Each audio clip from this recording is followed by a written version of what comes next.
मित्रों, मैं एक बात कहना चाहता हूं, पता नहीं मुझे कहना चाहिए या नहीं। क्या आप लोग सच्चे मन से उज्जैन का जैन समाज यहां पर उपस्थित है इसलिए बात करने का साहस कर पा रहा हूं? क्या आप चाहेंगे कि उज्जैन के अंदर विद्यासागर जी का नाम हमेशा के लिए अमर हो जाए? आओ एक संकल्प लें। उन्होंने जीवन भर विद्या के लिए काम किया है। हम जैन समाज के लोग उज्जैन के अंदर इतना बढ़िया एक विद्यालय बना के बताएंगे विद्यासागर जी के नाम से, जो कि पूरी दुनिया के अंदर जाना जाएगा कि उज्जैन के अंदर एक ऐसा विद्यालय है जो विद्यासागर जी के नाम से बना। सबसे पहले घोषणा हुई और विद्यासागर जी के विचारों को मूर्त रूप देने के लिए, आगे वाली पीढ़ी को उस तरफ ले जाने के लिए हमने ये संकल्प लिया। क्या मेरी बहनें ये संकल्प को मंजूर करती हैं?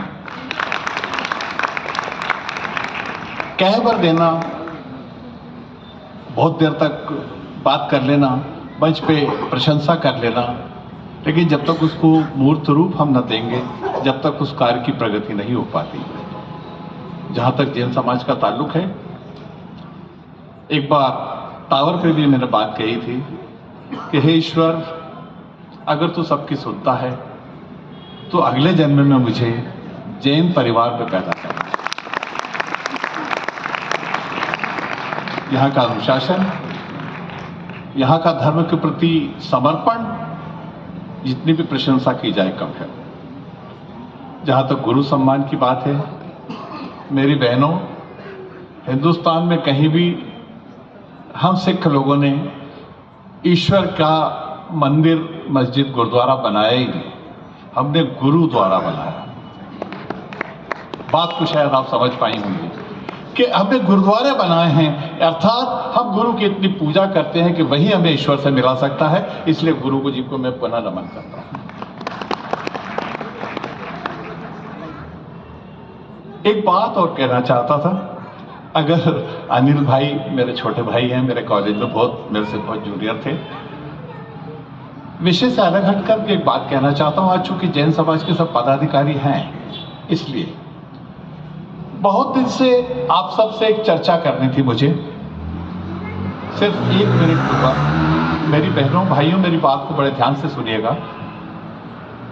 हमारे 10 गुरु हुए, उसमें से एक गुरु गोविंद सिंह जी हुए, जिनके 4 बच्चे हुए। 4 बच्चों में से 2 बच्चों को दीवार में चुनवा दिया गया और 2 बच्चों को युद्ध के अंदर मार दिया गया।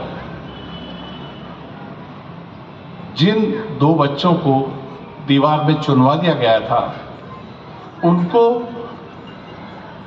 जब ये परमिशन मांगी गई कि इनका दाह संस्कार करने के लिए हमको जमीन दी जाए, तो उस समय के जो आक्रांता थे, उन्होंने जमीन देने के लिए मना कर दिया।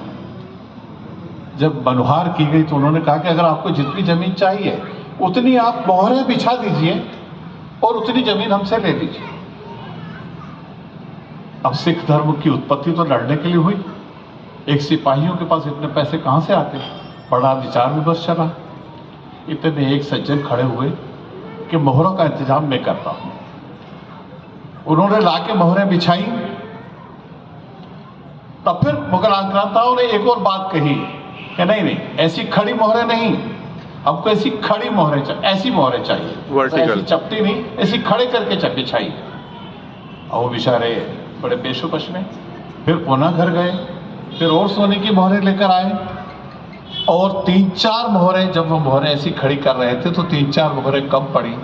तो उनके एक छोटे से बालक ने आकर अपनी गुल्लक का एक पेटी ला करके दी कि पापा, आपने कई बार हमको सोने की मोहरें दी हैं, इसके अंदर भी कुछ हैं, आप इसको लेके बिछा दीजिए और अपना जो संकल्प है उसको पूरा कर लीजिए।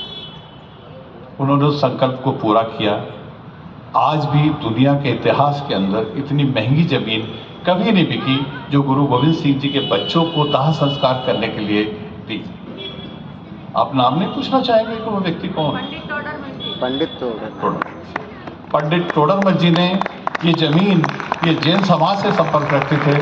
और उस दिन के बाद नतमस्तक हो मैं जैन समाज के सामने सुरेंद्र सिंह अरोड़ा की घोषणा करता हूं कि जैन समाज को अगर एक जगह सा भी संकट कहीं भी पैदा होगा तो उज्जैन का सिख समाज आपके लिए एक एक खून की बूंद से हम आपका वो एहसान, जब तक ये सूरज और चांद रहेंगे, जैन समाज का ये एहसान सिख समाज कभी नहीं भूल सकता कि जिन्होंने हमारे गुरुओं के बच्चों के लिए इतनी बड़ी कुर्बानी दी हो।